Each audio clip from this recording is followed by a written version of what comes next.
২০০৮ সাল থেকে পোস্টাল ব্যালটে প্রবাসীদের ভোট দেবার উদ্যোগ নেওয়া হলেও তা কার্যকর হয়নি। এবার কার্যকর হলেও প্রবাসীদের ভোটের গোপনীয়তা রক্ষা এবং শেষ মুহূর্তে প্রার্থী পরিবর্তনকে বড় চ্যালেঞ্জ মনে করছে নির্বাচন কমিশন।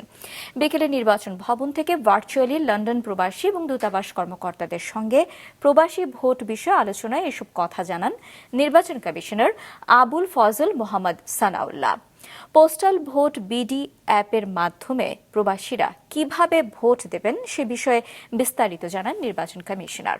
বলেন, বিদেশে বসে যারা অ্যাপে নিবন্ধন করবেন তারা আর দেশে এসে ওই নির্বাচনে ভোট দিতে পারবেন না। তিনি আরও বলেন, কোনো দলের কার্যক্রম নিষিদ্ধ থাকলেও সমর্থকদের ভোট দিতে বাধা নেই।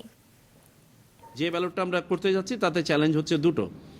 এক নম্বর চ্যালেঞ্জ হচ্ছে গোপনীয়তার চ্যালেঞ্জ। কেউ যেন তার ভোটে তাকে ইনফ্লুয়েন্স করতে না পারে, তার ভোটটা তিনি কাকে দিয়েছেন এটা যেন ডাইভালজ না হয়, এবং এটা তার ডিক্লারেশনের মধ্যেও থাকবে। তিনিও একটা আন্ডারটেকিং দিবেন ইন্ডিভিজুয়াল ভোটার। শেষ মুহূর্তে আদালতের আদেশে প্রার্থী তালিকা পরিবর্তন হয়ে যায়, সেই ক্ষেত্রে সেই আসনে বিদেশ থেকে সংগৃহীত সকল ভোট বাদ পড়ে যাবে।